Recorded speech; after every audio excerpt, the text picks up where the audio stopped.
In the remote Canadian wilderness, a heavy blanket of snow fell across the land, muffling all sound and creating an eerie silence.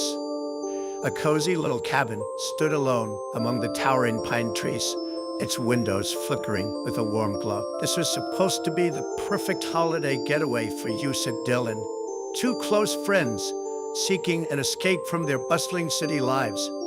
But as they settled into the cabin, the air was fraught with a tension neither could quite place.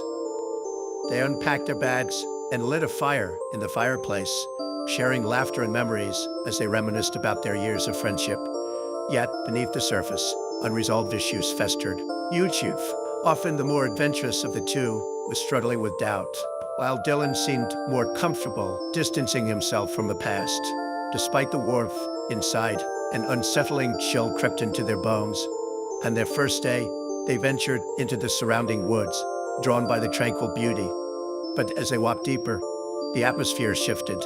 Strange symbols were carved into the trees, whispering secrets as the wind howled around them. And when they returned to the cabin, their encounter with a lone resident of the woods, who warned them to leave, rattled them. The old man's eyes gleamed with a fear that seemed almost contagious. That evening, while they prepared dinner, bizarre noises began to emanate from the corners of the cabin, and the flickering lights cast eerie shadows that danced on the walls. Dylan dismissed it as paranoia. Yusuf felt creeping dread. They decided to investigate, venturing out to a nearby gas station, where they met the unnerving employee, who spoke in riddles about the dangers lurking in the woods. Each interaction only heightened their sense of foreboding.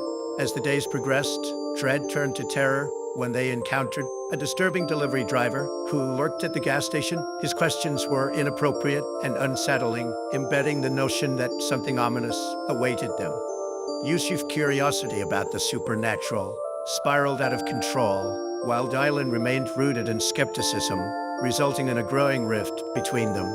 Nightmares plagued Yusuf, filled with violent images and shadows leaping across the snow. One night, while stepping outside for fresh air, he stumbled across newcomer guests at the cabin. Their vacant, hollow looks revealed a depth of despair and trauma-chilling reminder that others had vanished from this area, consumed by the malevolence of the woods. The tension reached a breaking point during a fierce snowstorm that trapped them in the cabin. Power flickered and eventually died, engulfing them in darkness. As they huddled by the fireplace, they heard the unmistakable crunch of footsteps outside. The realization that they were not alone sent adrenaline coursing through their veins. In a moment of vulnerability, they confronted the cabin owner, a strange woman with an unsettling gaze. Her eerie calm revealed a chilling truth. She was part of a dark local legend that spoke of supernatural entities drawn to unwary travelers. As terrible forces threatened their lives, Yusuf and Dylan struggled against the growing malevolence, battling not just the entity from the woods, but also the darkness within themselves. The fight was brutal and unyielding, the walls of the cabin seeming to close in with every passing moment. When they finally broke free, it was not just the physical entity they escaped. They slipped into the grip of the unforgiving storm, wondering if they could ever truly leave this nightmare behind. As they staggered toward the town, their breaths visible in the biting cold, their hearts pounded with hope and fear. But the town offered little help. Ghostly silhouettes of disbelieving police officers told them they were just being paranoid. They felt the weight of the conspiracy. Dead townsfolk were complicit in the darkness that held their world hostage. The chilling winds returned as they finally escaped the immediate danger, leaving them profoundly changed. But the scars of their encounter, both emotional and physical, lingered on the edge of their consciousness. Dylan pulled away emotionally, revealing that he had concealed more than he let on, a silent assurance that the terror they experienced had left an irreversible mark.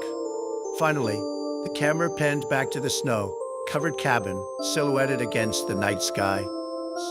Strange symbols reappeared on the trees around it, as the whisper of wind carried tales of dread.